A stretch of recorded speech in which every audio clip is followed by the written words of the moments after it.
Come on in, everyone. Come on in because we are here for the Braxtons, y'all. Season 1, episode 6. And looks like they calling this episode, It Takes a Village. But I like to retitle all these shows based on how I'm feeling at the time. And I'm like my thumbnail shows, scratching his head, as Tawanda calls them. I'm scratching my head because I'm finding all this just so weird, y'all. It's just so weird. I know all this time we've been talking about, it's lying, it's this, it's a whole bunch of things. But this episode was about joy and pain. Joy and pain. Rest in peace, Frankie Beverly. Rest in peace. Because what we got out of this episode, y'all, was seeing all the joy in all these other sisters' lives, and then seeing all the pain in Tracy's life. I tell you, no matter how you shake it, it just ends up being weird. In one way, you're happy that you're seeing something lighter and more happy moments with the family in different areas. But then they go over there and they juxtapose it against all the pain of Tracy's family. I just don't know how you honor someone but then expose all the pain that's in their lives and the lives of the two people they care the most about. I mean, they drag the husband, and now they really are exposing all of Kevin Jr.'s pain. So we got another sick person. If y'all go back to my very first or second video about this season, I said, I don't understand why this family is so sick. I feel like it's almost hereditary or something, that they have these mental illnesses, these mental aches and pains, and they end up being these physical ailments. So, I talked about Tawanda's alopecia. We know that alopecia comes from like an autoimmune stress. Tony's got lupus. That's autoimmune disease. That's stress. You have Tamar with her mental challenges, as you could say. You got Trina over here who is indulging in way too much alcohol. And now we find out that Kevin Jr. has seizures based on the stress in his life and the trauma from losing his mom.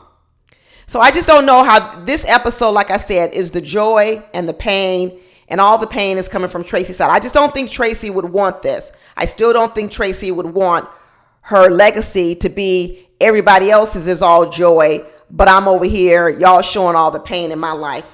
I think one of the reasons why it slips by these ladies when I talk about the joy and the pain and how weird it looks for them to be showing all their happy lives, but then exposing all the pain of the family members of Tracy. I think one of the reasons why they don't recognize it is because they're just really self-absorbed. I think they not only don't see the pain, I think they not only don't see what I'm talking about, I think they don't even see it in each other. I don't think they recognize when each other is in pain, because really they're kind of really focused on themselves continuously, and they don't actually see what's going on in each other's lives. It's just a lot of weirdness. It's almost like they're living their own little bubble world, and they don't understand that this is weird, right? It's like, someone deciding, hey, I want to dress in winter clothes because I like the way winter clothes look on me, but then you didn't realize it's 100 degrees outside. So it looks weird. I mean, your outfit is cute. You look cute, but it's not appropriate for the moment because it's 100 degrees outside. Or, vice versa. It's cold outside. It's 30 degrees, but you walking around in hot pants and tank tops like it's summertime. It's like, yeah, you look cute.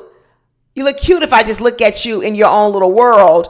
But when you step out into the real world, it just starts to look a little weird. I mean, talk about some of the weird things. We're going to really get into it, but to talk about some of the weird things I found in this whole episode was that mama's still talking about her looks and she's darn near 80 years old. And then trying to get a man.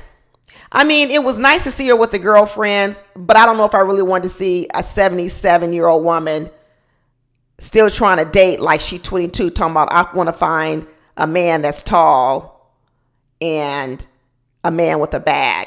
All right, we going. What a money reside, what a money reside, what a money reside, what a money reside, what a what?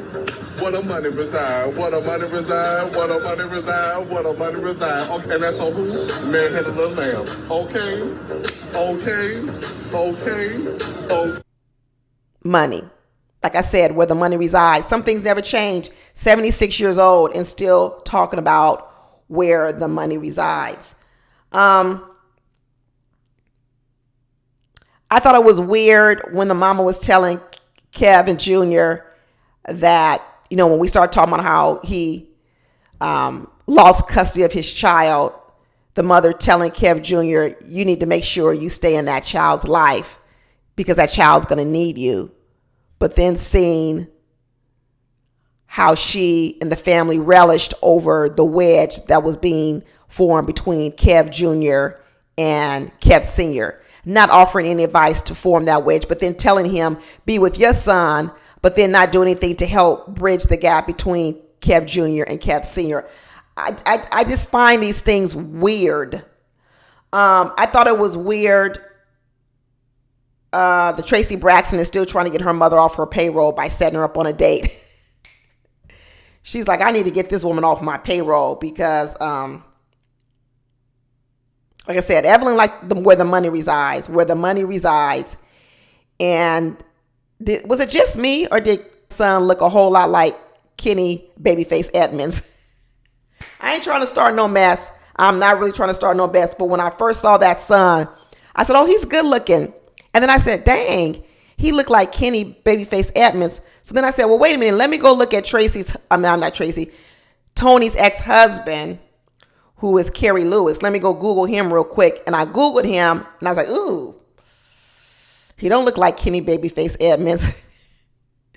I don't know. Maybe it's because Tony looks like Kenny Babyface Edmonds that her son came out looking like Kenny Babyface Edmonds. But I don't know. Was I the only one, y'all? Was I the only one? Did anyone else notice that?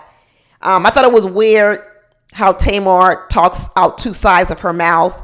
In one way, she doesn't want to do the show, but yet she's the executive producer.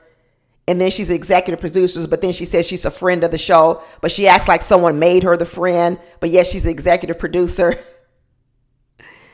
We're going to talk about more how weird that is.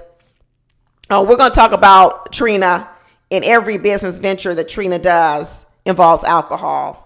From the restaurant, the bar, to when she had that bar service where they would go and do bartending, to now her YouTube channel is about cocktails and clips. Trina find any reason to drink, any old reason, and no one's noticing it. No one in the family is even noticing it. Like I said, they live in their own little world. And then money hungry Tawanda. Is it just me, or does Tawanda look like she's trying to be more of Kev Jr.'s business manager than she really is being an aunt? When you look at the stuff Tawanda does for Kev Jr., it's starting to give me business manager vibes. It's not really giving me aunt vibes, because when Kev Jr. sat over there and said he was scared to be alone after his seizure, the business manager says what Tawanda did. I will call you and check on you. And I'll have people call and check on you. You got a lot of people who can call and check on you. There's a lot of people on the payroll. We can all call and check on you. The aunt says, come stay with me tonight. That's what the aunt said. The aunt says, come stay with me tonight, or I will come stay with you tonight and watch over you in the hotel room. That's what the aunt says. But Tawanda says, you're going to be up all night answering calls because, we're going to have people call and check on you. Well, that's not the thing to do, Tawanda. He really does need to sleep. But what he's saying is he wants someone to watch over him while he sleeps. It's two different things. Tawanda always got the business answer. The business, she don't really have the loving, caring sister answer. She money hungry. I think she's trying to be Kev Jr.'s business manager. Someone told me that last week and I latched onto it and I agree. But anyway, let's get going because that's just all the weirdness. We're going to talk a little bit more about the weirdness as we go along. But let's go along with the way the show ran. And it starts off with Tony and Miss Evelyn having lunch, and Tony saying, "Hey, mommy." I think that's weird too. I don't know. Do any of you out there still call grown women, still call their moms mommy? I'm sure there could be mommy. When did your kids stop calling you mommy and they switch to like mama or mom or mother or, mama something? Mommy just sounds so juvenile to me, which I think is part of the problem with these ladies. I think they still look at themselves as little girls with their mother, and their mother actually still looks at herself as, like she said, 30 years old. It's almost as if their sort of relationship, the way they relate to each other, hasn't gone past the age of 30. And ironically, 30 is the age when Miss Evelyn had her last child, when she was done having children, and she says she's stuck at 30. That's where she's stuck at. And the kids are kind of stuck at the age they were when Evelyn was 30. Little kids still calling her mommy. I don't know. I find that weird too. But hey, Miss Evelyn was in town, as Tony said. She hadn't seen her in a while, and because Miss Evelyn was here to meet some of her LA friends. And later on, we're going to get to see who those friends are and how they had a good time together. And Miss Evelyn says that when she saw Kevin Jr. at Tracy's birthday party, he looked a little out of it. And he says he looks a little lost going through the divorce, and he's going to need extensive counseling. But that grandmama didn't offer nothing to help. Like I said, it's just so weird. Like, you see your grandchild suffering, you see your grandchild going through this, and you still just running around trying to get your itch scratched at 76 years old, talking about you want to date a man who's tall, that has a bag. And this is what your grandchild is going through. It's weird. It's weird. But okay, grandma.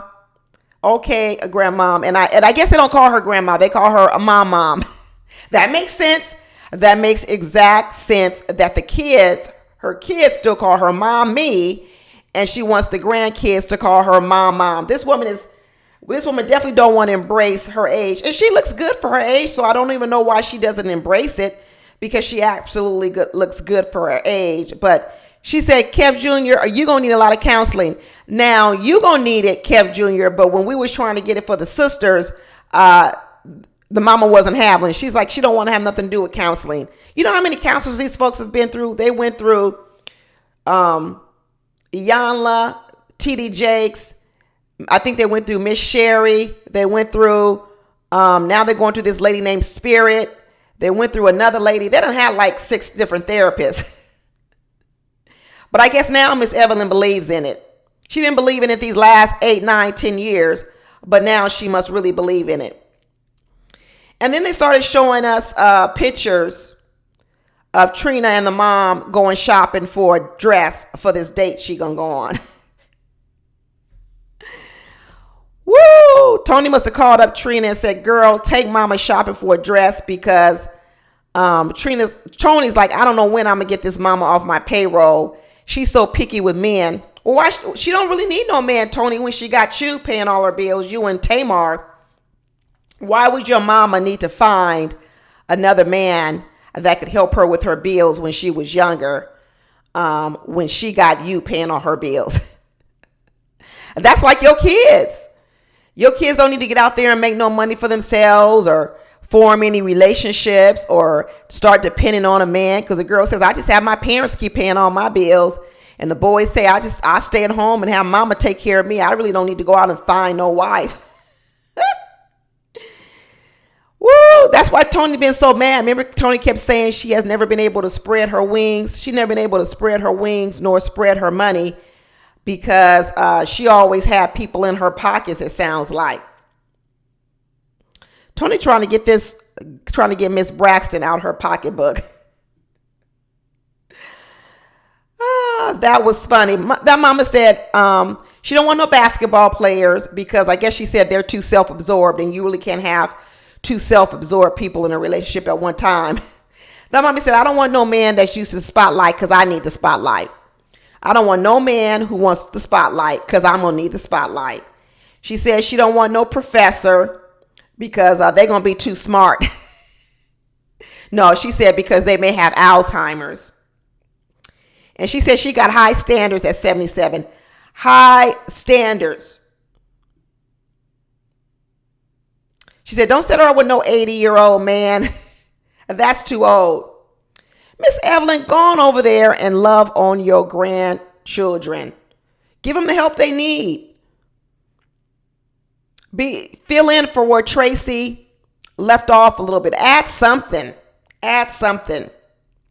But like I said, joy and pain. Joy and pain. That's what this episode is going to be called. And then we switched to this little clip they showed with Tamar going to talk to Carlos King. I did a whole nother little clip video on it yesterday. A short little video, only like 8 minutes, 10 minutes long. Because I had seen this clip early before this episode. And I was like, look at Tamar. Something about Tamar's timeline doesn't make sense. Okay, remember Tamar tells us that she was the last to find out that Tracy was ill. And that by the time she found out,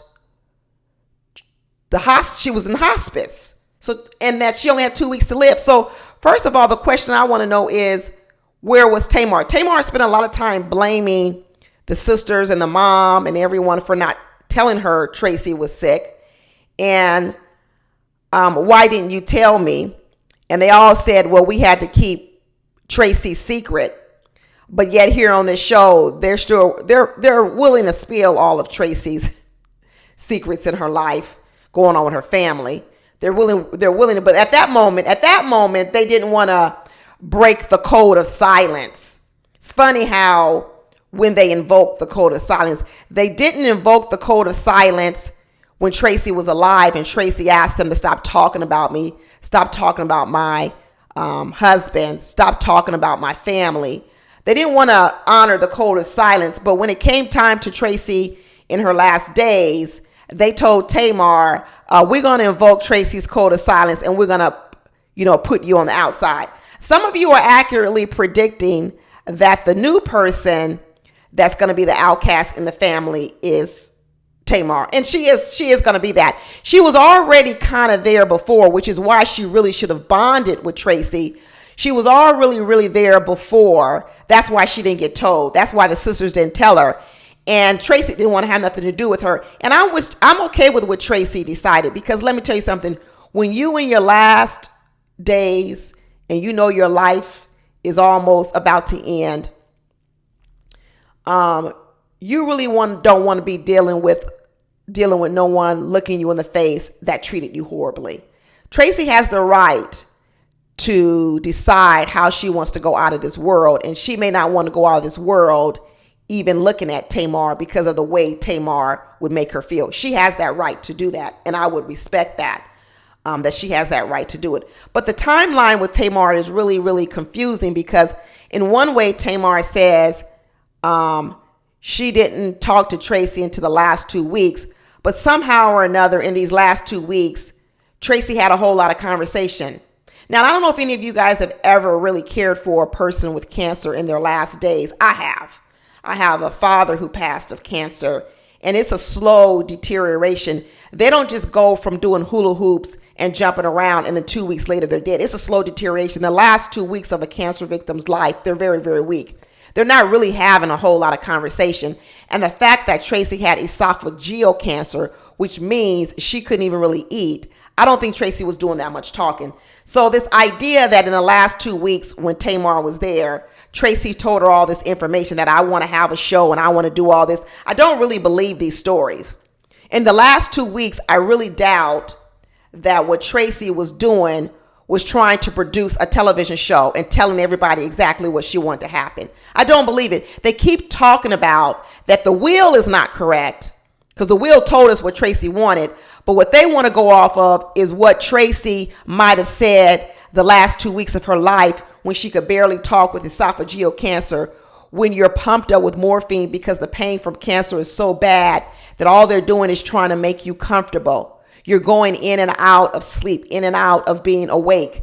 You see, I guess you could tell these stories to people who've never cared for a cancer victim in their last days, but it's hard for you to tell those stories with people who've actually cared for cancer victims. Not only have I cared for my father in his last days, my husband is a cancer survivor. So I had to go through surgery, radiation, chemo with my husband, morphine, all of that. So I know what it looks like. And what it doesn't look like what these ladies are describing, where someone's all bubbly and they're talking, and then in their last days, they're doing all of this production and telling you what they want for this new TV show that's going to come out. I don't believe it. Especially when you hear Tamar say that she never even knew Tracy was sick. How do you not know a person has cancer? You could look at him. You could talk to him, which means Tamar must have never talked to Tracy, never must have visited Tracy, never must have seen Tracy. So I have to say, Tamar, that's on you. That's on you. If I haven't talked to you or seen you, why would I then call you up and tell you I have cancer? I don't want your pity. I don't want you coming around now that I have cancer and I'm dying when you didn't want to come around when I was healthy. No, thank you. That's what I said.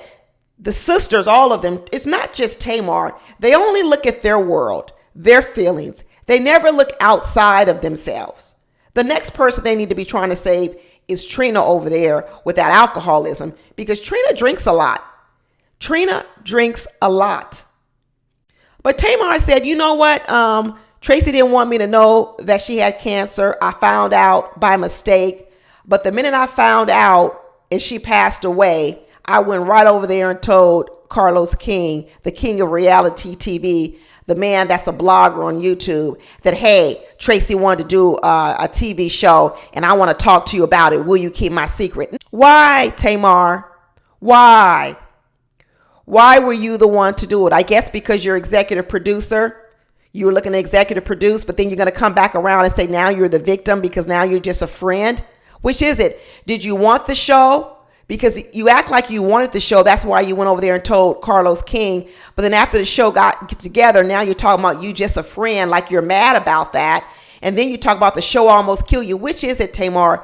Do you want the show? And that's why you were so giddy to run over to Carlos King and tell him that the show was coming back. Or did you not want the show? That's why you only wanted to be a friend. Which is it? It's almost like she's talking out two sides of her mouth.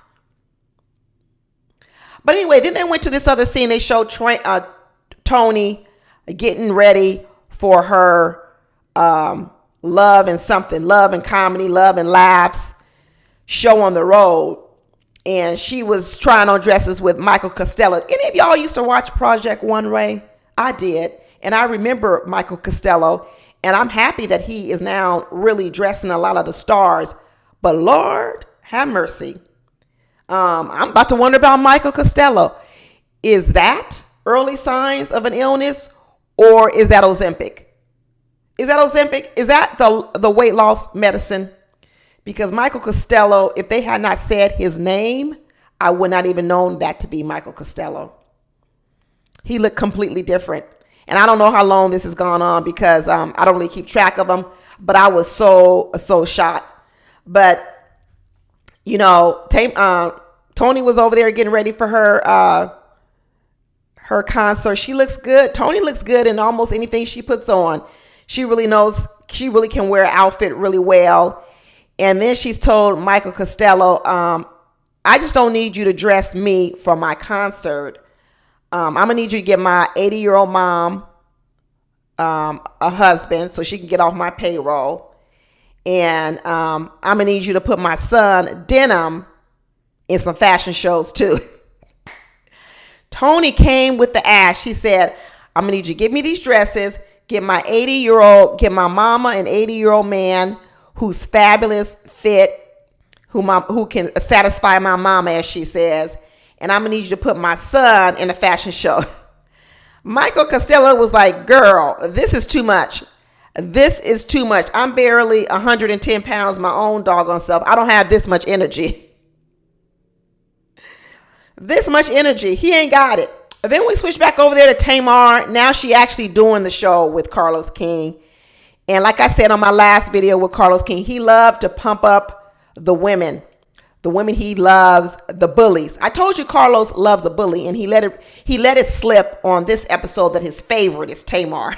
And we know Tamar can sometimes have some bullyish ways. And when I say bullyish, she torments you with her antics. It's just like a baby falling out in the store all the time. Their antics, the way that they express themselves, really does, in a way, sort of bully you into giving them what they want. That's what they do. When a baby falls out in the store because you wouldn't get them no candy, what the child is doing is saying, I know you're uncomfortable with me falling out in this store. So if I fall out, you're going to be so uncomfortable, I'm going to be able to bully you into giving me what I want. And that's actually what Tamar does. Tamar acts up, acts out, and what she's hoping for is that she will be so much more than you that you will give in to her. And that's the kind of stuff Carlos King loves. Like I told you, he's the bully puppet master. That he goes around and saying, girl, you a queen. I'm going to make you a star. And so maybe that's why Tamar went to Carlos King. Maybe Tamar knew that Carlos King loves a woman who acts out like this. And maybe it'll be Carlos King who will be able to make me a star with this show. Maybe that's what Tamar did when she first went to Carlos King. Because Carlos King didn't have nothing to do with WeTV. So why would you tell the secret to Carlos King about the Braxtons coming up? Were you trying to recruit him for some reason?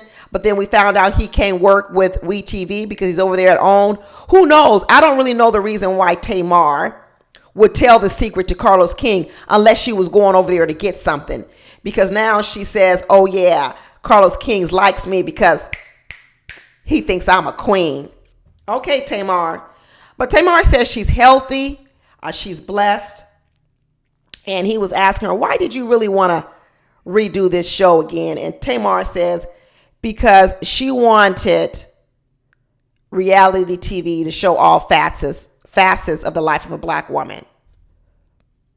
Here we go again, talking about two sides of her mouth. I thought the show was to be about telling Tracy's story. Now we find out the show is about what? Telling all facets of a black woman. Okay, so if you want to tell all facets of a black woman, then why didn't you sign up to be on the show completely? Why did you sign up to be only a friend? Well, I didn't sign up to be a friend because last time I almost died because there was so much trauma around it. Okay, but you're executive producer. Wouldn't you be able to control some of that because you're the executive producer? Like I said, Tamar tells whatever story she wants to tell in the moment. The problem is all her stories don't line up. All her stories don't line up. That's why it's weird. The stories are weird because Tamar acts like we can't follow what she's saying and they don't always line up. Her timelines don't add up. Her reasonings don't add up. Her excuses don't add up. None of it adds up. But Carlos King doesn't care that it doesn't add up because what he likes is he likes the drama, like he said. And he said when he first saw Tamar on the Braxton Family Values, he was immediately drawn to her. I know he was. Like I said, I know he was. He goes, oh, girl, you was so funny. You was the breakout star. You was the breakout star. And then Messy Carlos comes over here and says, you think that's the reason why your sisters don't like you is because they was jealous and you was the breakout star? There you go, Carlos. Keep it messy, Carlos. Keep it messy. Tamar said, well, yeah, being the star did create some tension. She said it did create a little bit of a jealousy maybe within the women. There's a lot of jealousy amongst these women. That's part of the problem. Part of the problem is because the mother grew up competing with her daughters. She's still competing with her daughters to get men who are handsome and tall and who have the bag. And she says she looks good. She's still doing it. Because she has lived her life that way, she kind of raised her daughters to compete against each other. And that's what they do. That's what they do. In a lot of ways, when I say about joy and pain, how can you sit here and show the joy of your life, but then continuously try to show and highlight the pain in Tracy's life? It's because in a lot of ways, that's what you've been doing your whole life. Your whole life is about elevating yourself, making yourself look good by putting another sister down. And then it's a secret. It's sort of like a competition. So what Tamar is talking about is when she did become a star on the show, because the truth of the matter is Tamar did become a star because before Braxton Family Values, we didn't know that much about Tamar because she was the little sister. We didn't really know that much. So she became known much more. And as she became known much more, even if it was because of her nasty attitude and her antics, it did start to cause problems in the family. Because listen, Tamar always had those antics. If y'all really think about it, Tamar didn't become that bratty girl once Braxton Family Values came about. Tamar was like that before the show. So what Tamar can say is, I don't understand, y'all. You mad at me now that we're on Braxton Family Values and I'm acting like this and I'm acting bratty and I'm acting out. But I've been this way since before Braxton Family Values. So why all of a sudden now is the problem, sisters? You know, by the time Tamar was on the show, how old was Tamar? 29 years old? I don't know, 30 years old? She said she married Vince at 29. And by the time we saw her, she was already married to Vince. So Tamar had been this way for 30 years. And the sister said, oh, we were so close. We were so close before the show. Well, that means they were close with Tamar even when she was a brat.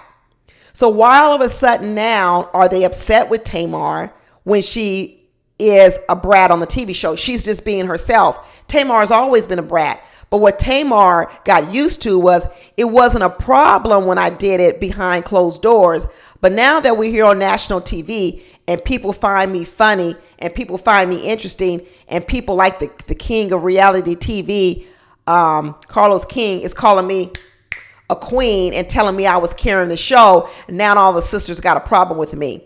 That is a form of jealousy. It is. It doesn't make what Tamar does right. Some people may be jealous. Some people may be fed up. It may be a combination of both. A combination of both. But I don't think that they're jealous of Tamar's loud mouth and her antics.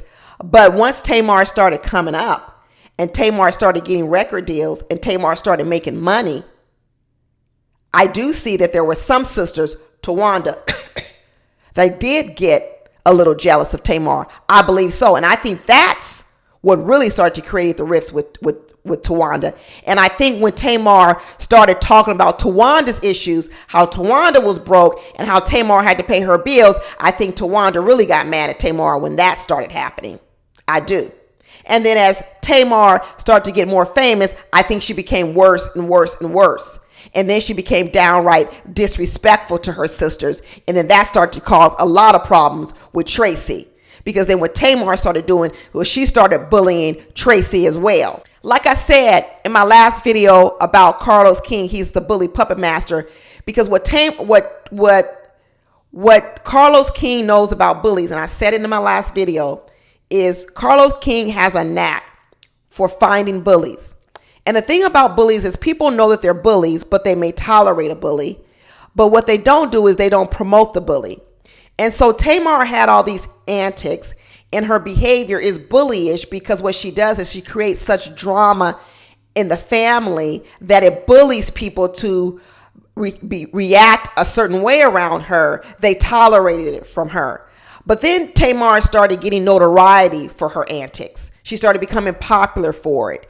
Even in the singing of her songs, Tamar just can't sing her song, even though she has a beautiful voice. She's got to put all these antics in it. She's always got to be extra. And then she just started doing more and more and more of it. Like I said, what Carlos King does is he pumps up you, the queen bully. And then the bully gets so outside of herself that she becomes so intolerable. And that's what happened with her sisters. Eventually, she became not only intolerable with her sisters, she became intolerable by her employers. That's why she got fired from that show, The Real. That's why she gets fired from jobs. That's why Vince could barely manage her and told her, you're hard to manage, right? Because she became too much of a queen. Carlos King was over there pumping her up, talking about you carried the show, you was the whole show. It's like a kid falling out on the floor with tantrum tantrums, and you go over there and clap for the kid and say, get it, boy, get it. Tamar tried to say, he asked her something about, what happened when you and Vince. And Tamar said, me and Vince got married really young. She said 26. Tamar, you weren't that young. 26 is not that young to say you're so young to get married. Now, is there a lot for you to learn? Yeah, but it's not like you got married when you were 19. Okay, let's just admit it, Tamar. You married Vince because he was a record producer and you wanted to sing and you thought he could do something for you and you liked his money and you liked all that. And then the reason you got divorced is because by then you made a name for yourself. You have Braxton Family Values. You have produced your own album and you didn't need Vince anymore. And so what you decided was, I'm going to take my queendom to a higher level. And once I take my queendom to a higher level, I could talk bad to Vince, treat him bad, and I can go get me another man that I really, really like. And that's going to be in the form of David. And then later on, we see her with this Jeremy guy. Tamar went from saying she loves a thick man, thickums like Vince, to going around and only getting with slim men. Tamar, girl. Like I said, Tamar talks out two sides of her mouth, and she thinks we don't see these contradictions in what she says. I like thick men, thickums when I'm with Vince, but then all your next boyfriends are not thick. Which one is it, Tamar? Tamar says what she needs to say in that moment, so it proves her point in that moment. But when she's ready to make another point, she completely changes her story. Carlos King said, "How's filming been going, Tamar?" And she says, "Well, I haven't been really filming that much because I'm only a friend of the show." Like she was demoted, like they demoted her. Well, Tamar, which is it? Did they demote you to a friend, or did you want to be a friend because you just told us before that reality TV is too toxic for you and you have to, take great care over your mental space? Which one is it, Tamar? Are you the victim? Or are you being the one that's being proactive and making sure you didn't want to be a main character on the show so that it didn't mess up your mental space? But yeah, you're an executive producer. Then she says, well, I believe that Braxton Family Values was good for the culture, but then you just told us that it almost made you have a mental breakdown, or it did almost take your life. Which is it, Tamar? Was it for the culture, the black culture, or did it almost kill you? Because if it almost killed you, and it stressed you out so much, and now your family is torn apart, how is it good for the culture? Tamar, which side of the mouth are we talking out of today? Is it the left side or the right side? Because like I'm telling you, this ish is getting weird. But then I thought, okay, we're going to flip from all this weirdness, so we're going to go over here and see Miss E have lunch with some of her friends. We got to see Judge Maybelline. We got to see Marla Gibbs. I thought that was really nice to see those ladies. And I was like, oh, this will be a good little scene, watching the Golden Girls together having lunch. Let's see what I have to look forward to when I get their age. Let's hear what these ladies start talking about. And then next thing you know, Miss E is over there talking about how she trying to catch her a stepfather for her girls. And she want a man that's tall and got a bag. A man who's got a bag, but not a colostomy bag. What the what? What a money reside. What a money reside. What a money reside. What a money reside. Okay. Girl, Miss E. So you want this man to come over here at 80 years old and spend all his money on you? What you think his kids gonna say when some woman come into his life at 80 years old talking about spending your money on me? And them kids gonna be like, nah, that's our inheritance. That's our inheritance. Like I said, where the money resides, Miss Evelyn. She said a lot of men her age aren't into sensuality. They kind of over that. And she says, if the desire hits me, I want that man to be able to satisfy me. This not what I thought I'd be talking about at 76 years old. I thought we'd be sharing pictures of our grandkids and all this other kind of stuff.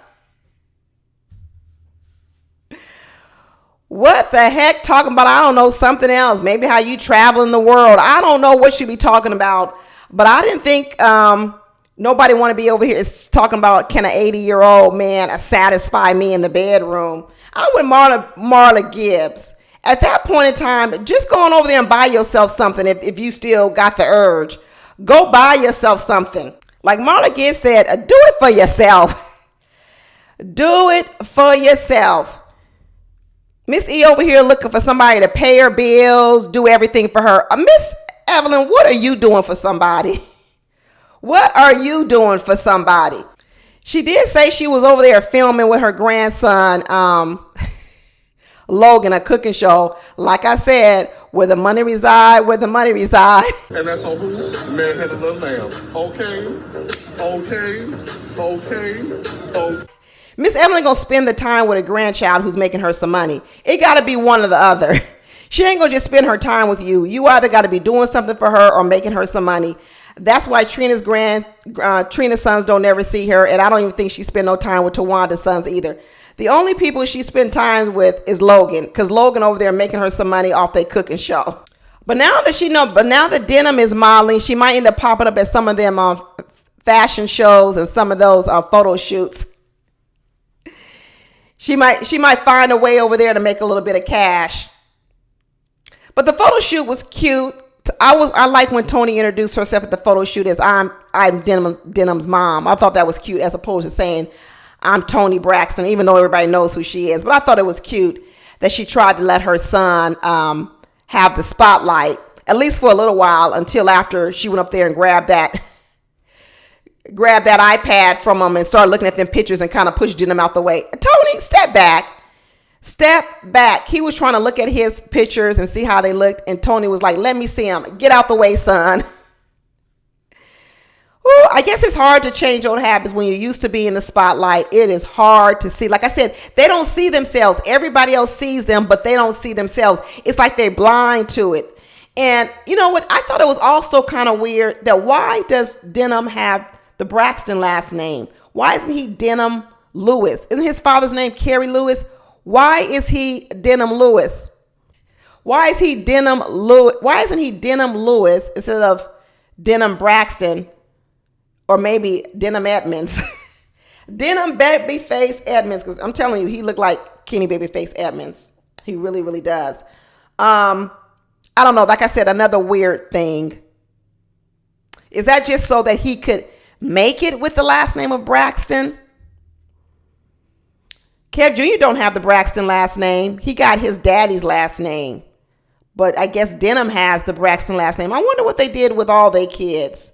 Did Toni Braxton the only one who gave her kids her last name and not the father's last name? I don't know. I've seen people do that when the father is not in their children's life, but I've never really seen it much when the father is an active father. And from what I heard, he's an active father. So I don't know. Like I said, kind of weird to me. But she didn't miss her opportunity to do a pose with her son in the pictures. Let me do a pose. Let me get the mom pose. I'm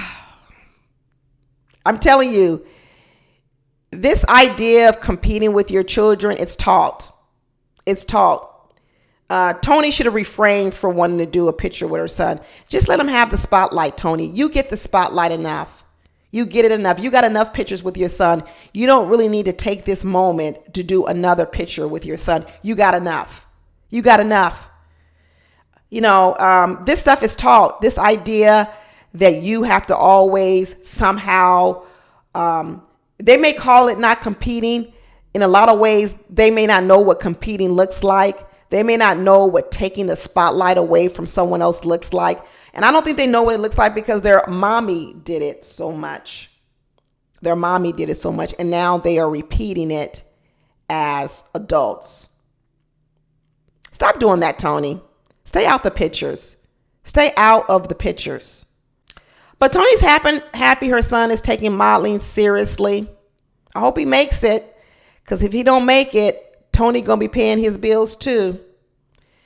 She going to be paying his bills too. She going to be paying that mama's bills, and she going to be paying Denim bills too if he don't make it and make no money with being a model. What's your backup plan, Denim? If you don't make it in modeling, what is your backup plan to make money? Because Toni is over here tired of paying everybody's bills. She real tired. But he said he's grateful for everything the family has done for him. He's grateful for the family name to be able to help him. But yet he doesn't want to be known as just Toni Braxton's son, Denim Braxton. Well, then change your name. Change your name to Denim Lewis. And then no one will know you're Toni Braxton's son. And you can make it on your own. I don't know. Seems like an easy thing to do to me out here in the world. But can't have it both ways. You can't want to have the name, have all the good stuff that comes with the name, but then say, hey, I don't want to always be in the shadow of my mom, then change your name. No one would even know. No one would even know. If I saw Denim on the street, I wouldn't know. I wouldn't be able to say, oh, that's Tony Braxton's name. I would only put two and two together when he said, this is Denim Braxton. Then I'd be like, oh, Denim Braxton, that's Tony Braxton's son. So I don't know. It doesn't really seem like that big of a dilemma to me. Change your name. And then we finally see the date with Miss E and her date, Purple Rain Shelly. What was his name? Shelly Purple Rain, dressed in his purple from head to toe. Prince Shelly, Purple Rain Prince. And is Shelly a paid actor? Did they have to pay Shelly to come on this date with Miss E? Because he started talking about how he was on 2 Tyler Perry movies. He's from the industry. And he was like, are we still filming? Can we cut this show? Did they have to get a paid actor to come over here and sit with Miss E? And then they didn't eat none of their food. This wasn't no date. This was no date. This was a paid extra actor, out of work actor, trying to make a little extra money now that he's older. And he's like, yeah, you can pay me. I'll go over there and sit with her and talk to her and act. And he over here talking about, I would think you'd have 1 million men after you. Why they got to pay me to come out with you? He's like, Miss Evelyn, you good looking and everything. I don't know why you can't get your own man. You should have 1 million men coming after you. Why they need to pay me to come here and sit and have lunch with you? And Miss Evelyn said, because I'm picky. I got high standards. Miss Evelyn like a woman that's getting alimony, and the alimony will stop if she get remarried. Tony the one over here paying alimony, and Miss Evelyn knows, well, if I get remarried, then Tony ain't got to pay no alimony. Miss Evelyn said, there ain't no incentive for me to get married. Why do I need to get married? I got alimony for life. Where the money resides, where the money resides. Miss Evelyn said, I ain't giving him my telephone number. He ain't what I'm looking for. I know he ain't what you looking for, because you're really not looking for nothing, Miss Evelyn, because you would have found him by now. You would have found him. And then it's at this point where this show started to go dark on us. It started to go dark on us. Here we are talking about all the joys and all of the different sisters' lives. And then all of a sudden we switch to the dark side. And once we go to the dark side, you know whose life we're going to start talking about? Tracy, because that's how we doing it. Joy and pain, joy in all their life. And now they said, let's fake out the audience. There's not going to be no episode with no joy. We're going to have to go back on over here and get to the pain in Tracy's side. So let's get to it. Let's get to it. And who do we put up on the screen right away? Lil Kevin. Kevin Jr. Kevin Jr., they said, was having grief counselor with Spirit. And they tell the story that Kevin Sr. had grief counseling. It was pretty emotional. He went away to have a break to go have lunch. So they must have been filming the grief session with Spirit. Because then what they said was they broke for lunch. So he didn't have this grief session with Spirit with no cameras around. They must have filmed it. And maybe they're going to show it in a later episode. But they must have been filming all that grief session. But you notice when they have a grief session with the ladies, they cut that stuff short. Somebody storms out. They don't even want to talk about it. But I bet you they're going to show Kevin Jr.'s grief session, and they're going to show a lot of it, because that's what they want to show, the pain on Tracy's side of the family. But on their side of the family, they don't want to open up their mouths. They don't want to have nothing to talk about. And then next thing you know, everybody's late. Everybody don't show up at the call time. And then they don't want to talk. But they were willing to show the grief session or film the grief session of Kevin. And it must have been too much for Kevin. Too much stress. And he went in there to lay down. And then the next thing you know, he is passed out having a seizure.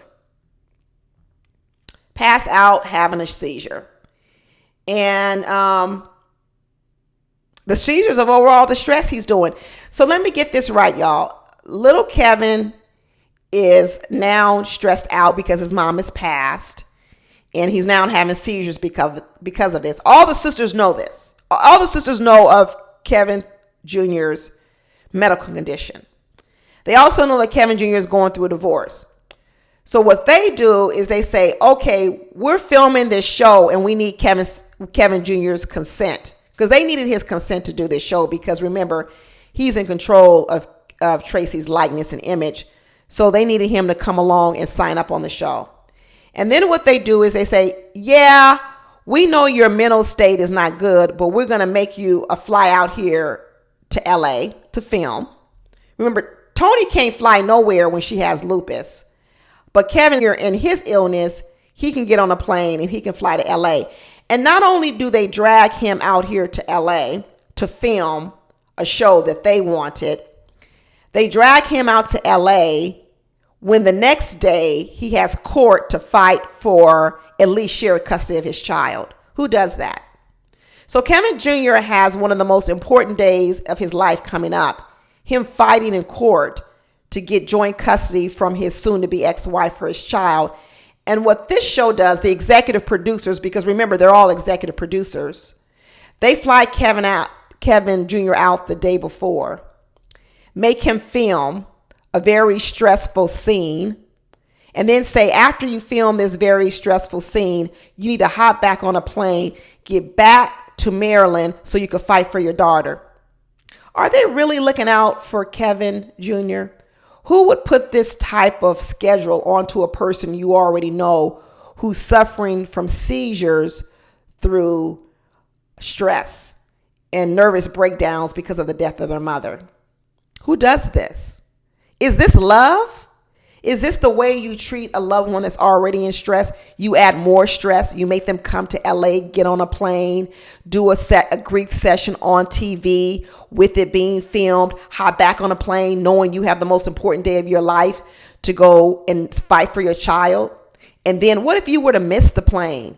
What if the plane would have been late?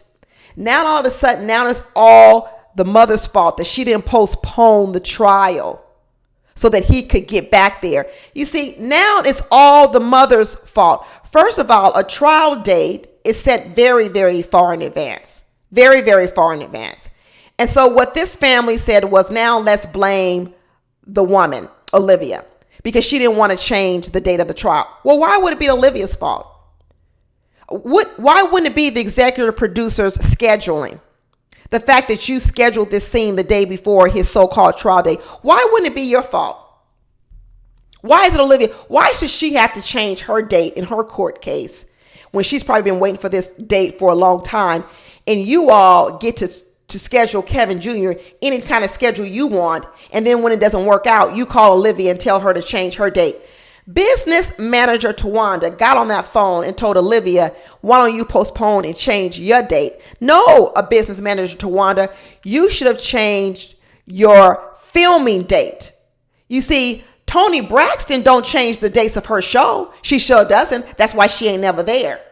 You don't never tell Toni Braxton, we need to film. We need you to change the date of your concerts so you can be here for filming. No, Toni Braxton just don't show up.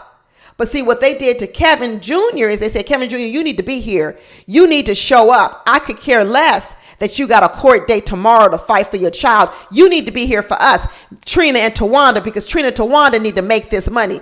Business manager Tawanda, all she cares about is the business. She not caring about Kevin Jr. scratchy as her nephew. Not at all. That's why Kevin Jr., when he said, hey, I'm afraid to be alone here at night by myself in my hotel room. What if I have another seizure? What if I pass out and I miss my flight? Can someone be there with me at night or anything?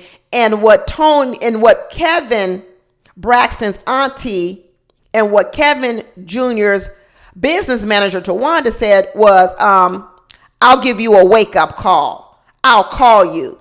That's not what an auntie does. An auntie says, I'll come stay with you. You come stay with me. We'll get someone to stay with you. That's what an auntie does. An auntie doesn't say, I'll give you a wake-up call like I'm the hotel manager front desk. Tawanda, girl, you're not fooling nobody. No one. And now they got Kevin Jr. over here acting like the victim, like he was blindsided. You're not blindsided when a court date is set 2 and 3 months in advance. That's not called blindsided, Kevin Jr. You need to stop thinking like these sisters. These sisters got you thinking that you're the victim of a court date. You weren't the victim. That's why you was over there getting arrested on that last court date, because that was why the warrant was up, because you missed a court date then. This is not helpful, aunties, for this nephew. This is not helpful. And it's not helpful when you inserting things in this man's life to make him miss these important dates in his life where he needs to be more responsible and show up. So now it's Olivia playing with his emotions. No, she ain't. No, she's not. She's not playing with Kevin Jr.'s emotions. I don't believe it. So the next day, Trina and the mama show up all late to the party. What was Trina's song? Party girl, girl, you late to the party. He done already missed his trial date, everything. You late to the party. But anyway, she show up with the Mama E, and I guess they think they showing up with good advice. Trina sitting over there off camera talking about, divorce is hard. It's really, really hard. And, sometimes you don't see your own stuff, what part you played in it. She basically secretly trying to say that Kevin Jr. got to own his part in it. But she's not trying to own her part in it as an executive producer, creating this type of a schedule for him. So Kevin Jr. got to own his part, but Trina over here ain't owning no part of hers. None. And then Miss Evelyn come in and say, I'll make sure you in that boy's life, that son of yours, because he's going to need you. When the mama spent 20 years trying to kick out the father out of the girl's life, her own daughter's life. And when there was a beef going on between Kevin Jr. and his father, they sat over there and clapped and said, good, because you a Braxton and he ain't. Okay, Mama E. Okay, Mama E. She said, Kevin Jr., don't forget you your mama's son, because anytime Tracy got pushed down, she bounced right back up. Yeah, she was pushed down by y'all. Miss Evelyn, girl, anytime Tracy got pushed down, exactly, she bounced right back up, and you need to do the same. That's what she basically told Kevin Jr. Anytime any of this family pushed down Tracy, Tracy would bounce right back, and we're going to need you to do the same thing. We know we put you in a tough spot, Kevin Jr. We made you fly out here, film this grief counseling session with Spirit. It was so traumatic for you, so stressful that you had a seizure. You collapsed, you passed out. Then we want you to catch a plane that same day, get back to Maryland, and be prepared for a court trial. We know we pushed you down, Kevin Jr., but we're going to need you to bounce right back, right back. Like I said, this is a world of selfishness, self-centeredness in all these ladies' lives, and they don't see it. They just don't see it. They cannot think outside of themselves. All they see is what they want, what's best for them, and what they want and what's best for them. That's all they see.